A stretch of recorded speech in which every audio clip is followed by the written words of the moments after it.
Today's game was played at the Smokey Café hidden in a back alley in the heart of Copenhagen. My opponent was an old rival of mine. In days long gone, we rode the bus together to school. As youngsters, we competed in everything boys compete in. Games, sports, girls. So, as years went by, we became increasingly disparate, choosing vastly different paths in life. However, the connection to the past lingers on, and we still meet in these smoky cafes from time to time. We rarely talk much, we just play. In this game, I had the black pieces, and my opponent is not like me. He doesn't play the queen's pawn opening. No, he plays the king's pawn opening.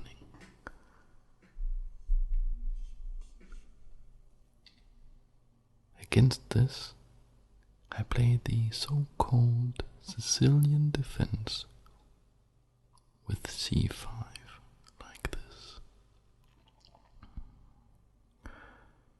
So this is a very popular opening, and I have the best results against this particular opponent with this. Other openings doesn't suit my style of play so well. So he develops his knight. The idea is that I am trying to stake a claim in the center on his part of the board, like this. So he immediately tries to do something about that. Now I play a modest move. I don't want to say that I am afraid of my opponent, but he is a fierce, very tactical, and very aggressive player.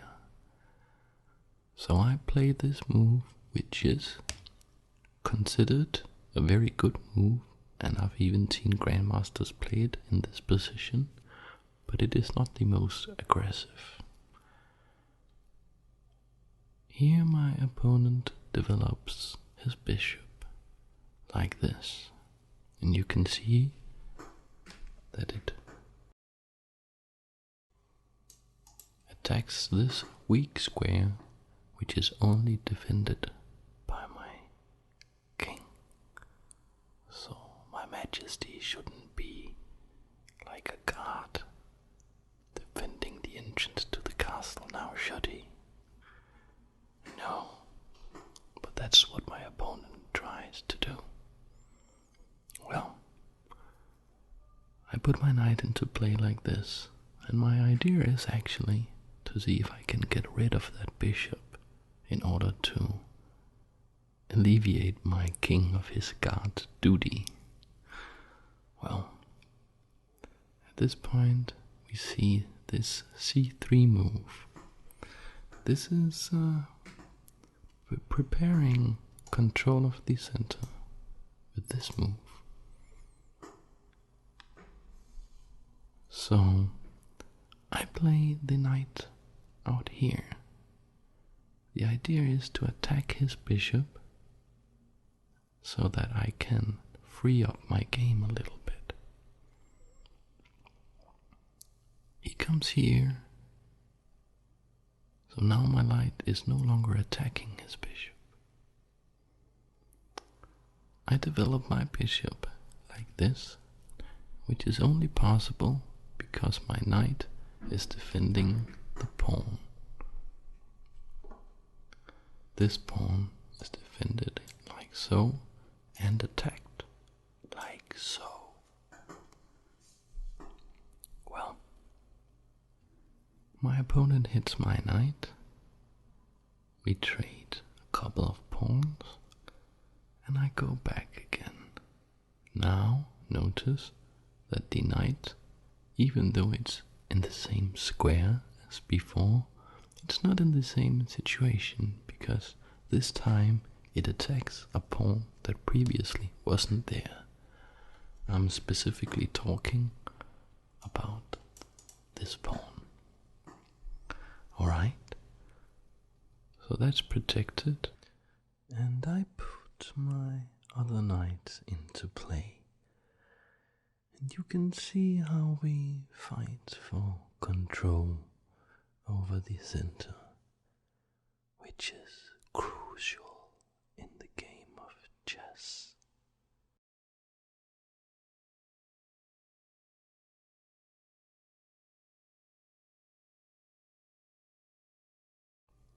At this point, I feel a bit stressed, and then I remember stress is work of the devil. No, I must relax. I must have a serene, calm mind and play the best moves that I can.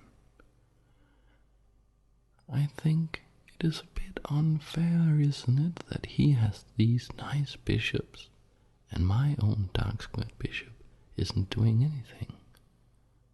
So I play g6.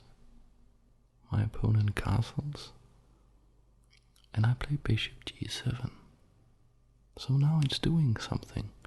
And also, after he finally considers that I maybe take his bishop, maybe we'll do that, he tucks it nicely back here with his friend, the other bishop. Alright, so I castle. I need a little bit of safety because these two snipers right here, they could be very unpleasant at the wrong moment. So I play, my opponent, I'm sorry, pushes on, true to his normal aggressive self. So we have an exchange in the center, like this, and I think that I'm quite happy with my position. I just need to get my queen and my rooks into play. So I put my queen on this square. Now why would I do that? It does something. Immediately it doesn't look like it's doing too much, but it is attacking this square right here. So why is that important? It is defended like so and like so. That is true, it is. But given a little maneuvering, perhaps I can work some magic. Alright, my opponent, he puts a pawn in the center because he wants to control the center, and as we know, that's very important. I put my bishop on the square, attacking his rook. The rook moves, and I finally get one of my rooks into play with this little move. So now I am attacking his pawn with my rook and with my queen. He still needs to put some of his pieces in play because they aren't doing a terrible good deal for him on the back rank now, are they? So he puts his knight into play, and at this point I try this little maneuver. I go here in order to be able to at a later point attack his king. So he develops his queen, and look how beautifully the queen lines up with the bishop, putting pressure on my king's position in his castle. So I play this little move, a6, I simply want to be able to prevent him from playing this move. I don't want the action to be on this side of the board. I want the action to be about that guy over there. So he pushes like this, and it's at this point that I think I come up with something quite neat. So at the board, in the moment when I was facing this position, I actually thought that I might lose this game. If you look, I only have pieces on the first 3 ranks of the board, while my opponent seems to be controlling all of this.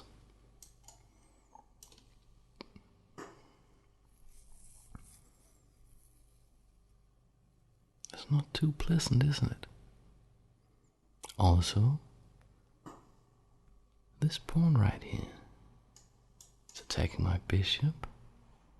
This queen looked very powerful, backed up by this guy. This bishop attacks here. And then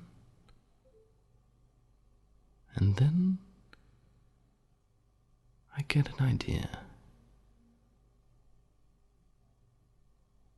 I remember reading a small article by old Soviet grandmaster called Mikhail Tile,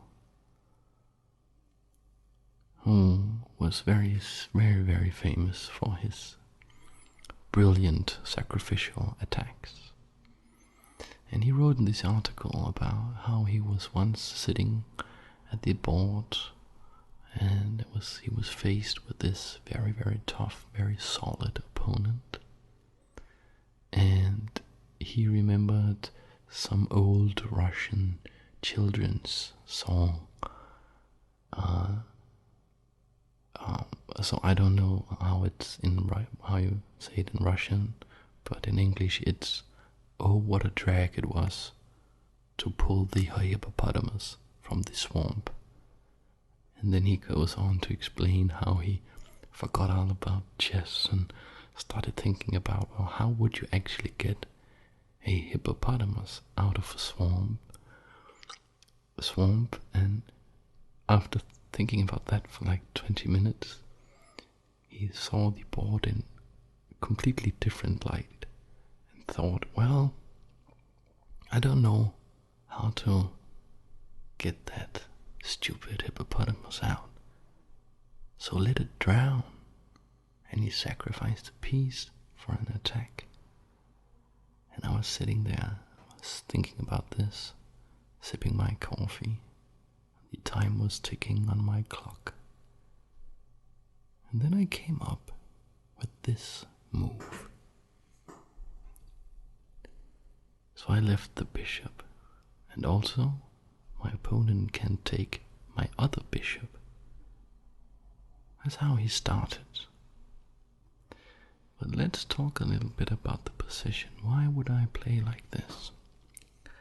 Well, I'm coordinating an attack like here. And my guess is that my opponent thought that I would capture this pawn with my queen, which would be check, and his king would then have to go to the corner right here. But then he would be quite safe, and I would have no more checking moves. So if I did that, and he took first this piece and then this piece, he would have taken more pieces off the board than me. So he starts off by chopping off this bishop. But I don't play the check. No, I capture with the knight.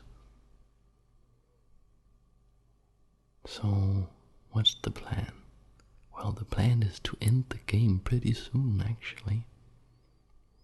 My opponent now has very, very hard choice to make. I've been analyzing this game quite a bit, and I think that he maybe can defend with this move. It's a very long, complicated line, but perhaps he can defend. But it requires that he has seen the tactical motif that I'm going to use, which is a bit odd in a way. So he leaves all this and he looks at this and he says, well, I'm going to first capture here, and then if you capture me, I will capture here. In the meantime, you can try to do something with this knight. And he thought perhaps I would go over here, because that would open up a check from the queen. The king would then have to move, he could go here, and I could capture his rook like this. And he thought, well, the rook is better than the knight, but I will capture your knight, and even though I have lost a rook and only gained a knight, I will have gotten this piece, and also maybe this piece, and the bishop who was standing like right here, so that would be a significant material advantage. Well, I did something that he did not expect, which pleased me to some significant extent. I played this move. Well, after he took my rook, I played this move. Check. So this is double check. The knight checks the king, but now, when the knight is no longer standing here, the queen also checks the king. So the king can't go here because my queen would go down here, be protected by the knight, that would be checkmate. He also can't capture the knight because he would still be in check. So he simply went here, and then he said, well, what now? I have captured many of your pieces. I'm going to capture your last bishop next. What can you do? And I played the shocker right here. I put my queen here, and he looked at me as if I had just made the worst mistake. Almost, he looked at me almost with pity, and then he captured my queen, thinking that I had missed. I think that he thought that I had missed, that he could just capture my queen. So I took some time right here, even though I knew perfectly well what I was going to play. And after a small while, I played this move. So this is checkmate, and the game was over. I forced him to build a small prison cell for himself, and then I just checkmated him with the knight. So in this position my opponent has 2 rooks, 2 bishops, a queen and a knight. He only has lost a knight, while I have lost one of my rooks, one of my bishops, one of my knights, and my queen. But I still won. So that was my game. I hope you enjoyed it, got some tingles out of it, hopefully. I am working on some more content, trying to be a little more visually elaborate and creative than these 2D representations of the board. But those videos are a bit harder and takes more planning, so I don't know when I will be done with those. I do, however, know that they will try to cover the fundamentals of chess in order to make it easier for you guys to know what I'm talking about when I get a little bit too nerdy. So, as always, you are very welcome to leave suggestions, questions, or whatever you want in the comments. And I wish you all to have the best day, night, morning, afternoon, or whatever it is where you are.